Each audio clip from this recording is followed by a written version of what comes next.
You know I have a message for our mega friends. You were not allowed to be surprised. Oh my gosh, you're in the finding out phase. F.Y. Gabbard, a dictator, a dangerously unqualified groupie.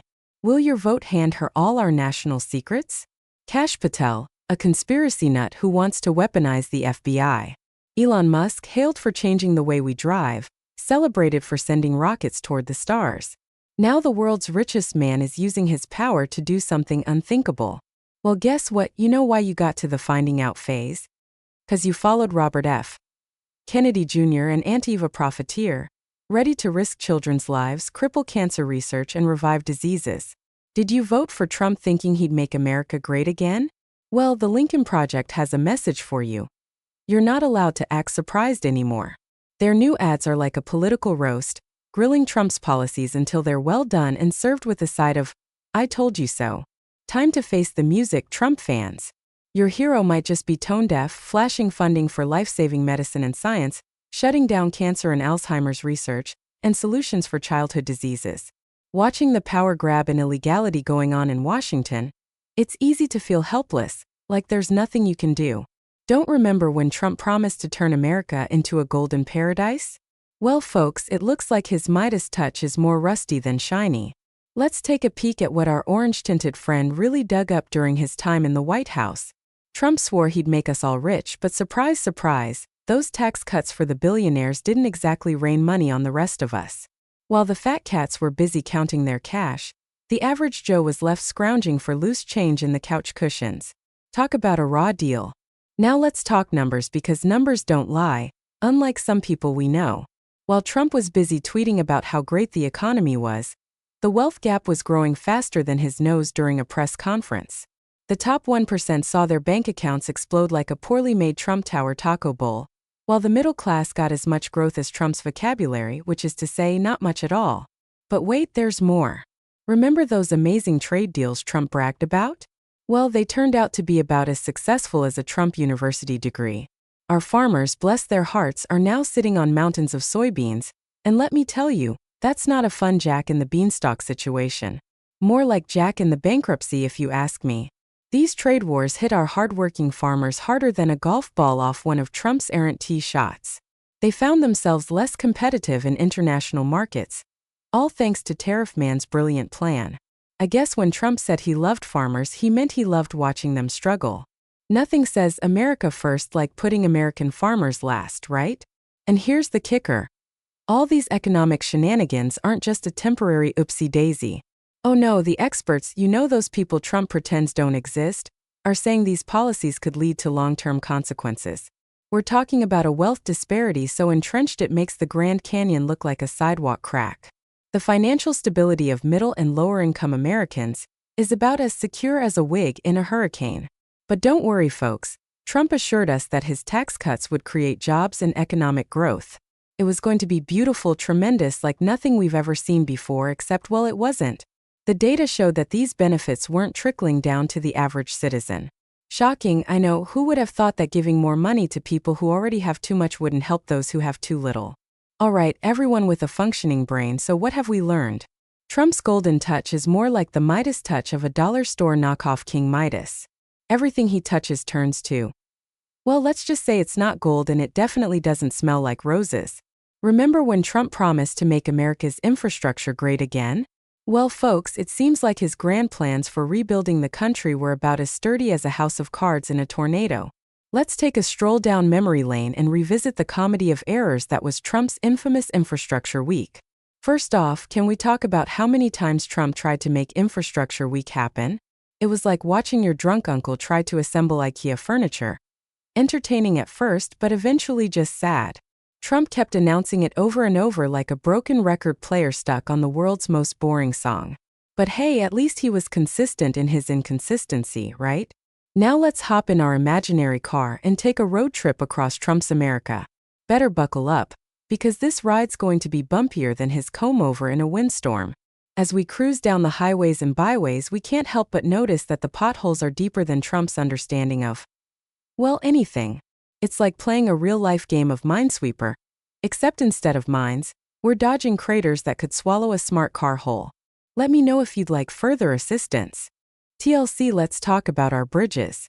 Trump promised to fix them up real nice, but 4 years later, they're still shakier than his excuses for losing the election. It's gotten so bad that some folks are considering investing in personal pontoon boats just to get to work. But hey, at least Trump built that wall, right? Oh wait, he didn't. Well, not really. Instead of fixing actual infrastructure, Trump decided to focus on his pet project, a wall that's about as effective as a screen door on a submarine. And remember how Mexico was supposed to pay for it? Yeah, that worked out about as well as Trump's stakes. Now let's take a quick detour to our airports. Remember when Trump said he'd make them rival Dubai? Well, unless Dubai's airports feature hour-long TSA lines and overpriced stale sandwiches, I think we missed the mark on that one. But hey, at least we're getting really good at the hurry up and wait game. Oh, and let's not forget about those beautiful clean coal jobs Trump promised. Spoiler alert. They went up in smoke faster than Trump's Twitter account. Turns out trying to revive the coal industry is like trying to make VHS tapes cool again. It's just not happening no matter how much orange spray tan you throw at it. While we're on the subject of transportation, let's talk about our rail system. While other countries are zipping around on bullet trains, we're stuck with good old Amtrak. It's like comparing a Ferrari to a rusty tricycle with a flat tire. But hey, at least we're keeping the vintage look alive, right? You know, it's almost impressive how Trump managed to turn infrastructure week into a running joke. It's like he took the concept of failing upwards and turned it into an art form. Every time he announced it, you could almost hear the collective groan of a nation thinking, here we go again. But let's be real for a second, the state of our infrastructure isn't just a punchline. It's a serious problem. The American Society of Civil Engineers gives our infrastructure a C-. That's worse than Trump's grades at Wharton probably. It's like our entire country is being held together with duct tape and wishful thinking. All right, folks, let's take a little trip around the world with our favorite orange diplomat. You know, the guy who thought international relations was just a fancy way of saying tweet at other countries. Yeah, we're talking about Trump's foreign policy, or as I like to call it, how to lose friends and alienate countries. Remember when Trump said he'd make America respected again? Well, he certainly made us noticed. Kind of like how you notice a bull in a china shop or a toddler in a fancy restaurant. Our allies started looking at us like we were that weird uncle at Thanksgiving dinner who insists on talking about his fungal toe infection while everyone's trying to eat. Trump's idea of diplomacy was about as subtle as a sledgehammer to the face. He'd wake up at 3 a.m., probably after a nightmare about his hands looking small, and fire off some insulting tweets at world leaders because nothing says stable genius like calling Kim Jong-un Little Rocket Man on social media. Speaking of Kim Jong-un, Trump treated him like his favorite teddy bear at a sleepover.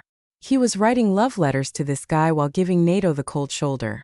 It's like he mixed up his friend's folders and just ran with it. Oops, I sent a friendship bracelet to Putin instead of Merkel. Oh well. And let's not forget the time Trump literally shoved the Prime Minister of Montenegro aside at a NATO meeting. That's basically his entire foreign policy in one push. America first turned into America pushes you out of the way, and then pretends it didn't happen. Trump's negotiation strategy on the world stage was about as sophisticated as a game of, I'm not touching you, in the backseat of a car. He'd threaten tariffs on countries, then act all surprised when they hit back. It's like he thought international trade was a game of chicken but forgot that other countries also have steering wheels. And don't even get me started on how he handled international agreements. Trump pulled out of deals faster than a bad Tinder date. The Paris Climate Accord? Ghosted. The Iran deal? Left on red. It's like he thought global politics was a dating app where you could just swipe left on responsibility. Meanwhile, while Trump was busy playing whack-a-mole with random countries, China was over there playing 4D chess. They're thinking long-term strategy and Trump's thinking, how can I make my hotel in Scotland great again? You know, for a guy who claims to be such a great businessman, Trump sure did a lousy job of maintaining America's international partnerships.